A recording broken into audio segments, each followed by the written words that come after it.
I mean, hey, some people don't like me. I mean, 50% of the world doesn't like me because my last name. Kai Trump amefunguka ya kwamba 50% ya watu hawampendi kwa sababu ya jina lake la mwisho.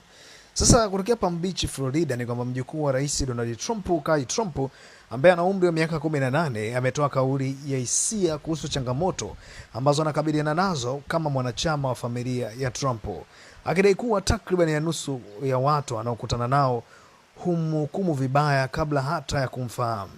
Katika mahojiano ya hivi karibuni yaliyosambaa kwenye mitandao ya kijamii leo na siku ya jana Mei 4, 2026, Kai ameelezea jinsi jina la Trump linavyoathiri mahusiano yake ya kijamii. Kai ambaye amepata umaarufu mkubwa tangu alipohutubia katika mkutano mkuu wa chama cha Republican mwaka 2024, amesema kuwa imekuwa vigumu kwa watu kumtazama kama mtu binafsi badala ya kumtazama kupitia siasa za babu yake. Anasema kuna 50% ya watu ambao wananichukia kila kitu ninachokifanya, hata kama ni jambo dogo, kwa sababu tu ya jina langu la mwisho, alikuwa anasema Kai. Aliongezea kuwa hali hiyo imemlazimu kukuza ngozi yake ngumu na kukagua ama kuchagua marafiki wa kweli ambao wanathamini utu wake na si asili yake. Hasa Kai Trump amekuwa mmoja wa wanafamilia vijana wa Rais Trump anayefuatiliwa zaidi, hasa kutokana na matukio mbalimbali ambayo Kai ni mchezaji hodari sana wa gofu ambaye amekuwa akishiriki mashindano mbalimbali, jambo ambalo linamvutia mashabiki wengi wa michezo, lakini pia wakosoaji wengi wa kisiasa.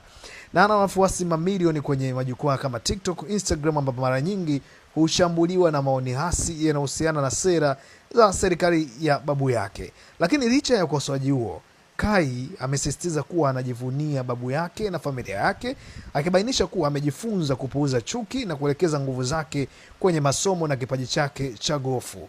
Wachambuzi wa masuala ya kijamii nchini Marekani wamebainisha kuwa kauli ya Kai inaakisi hali ya mgawanyiko wa kisiasa nchini humo, ambapo hata wanafamilia ambao hawapo kwenye siasa moja kwa moja wanajikuta wakiingizwa kwenye mivutano ya kiitikadi.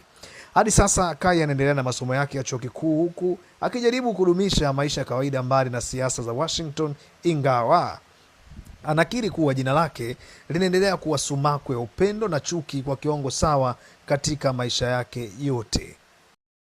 I mean, hey, some people don't like me. I mean, 50% of the world doesn't like me because my last name. But like, they don't actually know me. So like, I'm hoping if people actually give me a shot and like not look at like the last name, then I won't have any ops, but we'll see. Does that happen often? Are people screaming shit at you? I've had one time I was out in public and someone literally walked up to me to tell me that my grandma sucks. I'm like, well, thank you so much for taking the time out of your day to say that. Like, great. What do you want me to say to that? Like, I was literally like, okay.